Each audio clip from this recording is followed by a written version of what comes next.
ஏன்னா இந்த போதைப் பொருள் அப்படின்ற ஒரு விஷயம் வந்து இன்னைக்கு எல்லாருக்கிட்டுமே ஈஸியா கிடைக்குதுங்க. ஸ்கூல் பசங்கள்லேருந்து காலேஜ் பசங்க ரொம்ப ஈஸியா கிடைக்கிற மாதிரி சூழல்லாம் இப்ப இருக்குன்ற மாரி நெறைய பேர் குற்றம் சாட்டுறாங்க இந்த அரச. அதுக்கு அரசு என்ன பண்ணணும்னு நினைக்கிறீங்க?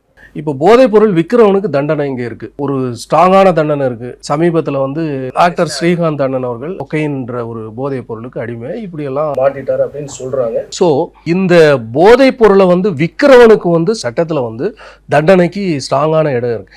இதை உபயோகப்படுத்துறவனுக்கும் தண்டனை கொடுக்கணும் என்னையை பொறுத்த வரைக்கும். இப்போ சிகரெட் பிடிக்கக்கூடாது அப்படின்னு சொல்கிறாங்க, ஆனால் கொஞ்ச நாள் அதை ரொம்ப ஸ்ட்ராங்காக இம்ப்ளிமெண்ட் பண்ணுறாங்க. அதுக்கு அடுத்தது ஃப்ரீயாக விட்டுடுறாங்க. நடு ரோட்டில் சிகரெட் பிடிச்சிட்டு நடக்கிறான். நீ சிகரெட் பிடிச்சா உனக்கு வந்து தண்டனை அவ்வளோதான், ஸ்பாட்லேயே வந்து உனக்கு தண்டனை வழங்கப்படும் அப்படின்னா யாராவது பயந்து வந்து அதை உபயோகிப்பாங்களா? அப்போ நான் என்ன சொல்கிறேன்னா, ஒரு சட்டம் வந்து கொண்டு வந்தானா அந்த சட்டம் வந்து ரெகுலராக அப்படி கண்டினியூ பண்ணணும். கண்டினியூ பண்ணால் கண்டிப்பாக வந்து இது வந்து தடுக்கப்படும். அதாவது போதைப் பொருள் வந்து பயன்படுத்துபவனையும் அதை கொடுக்குறவனை 2 பேரையும் வந்து கைது செய்யணும்.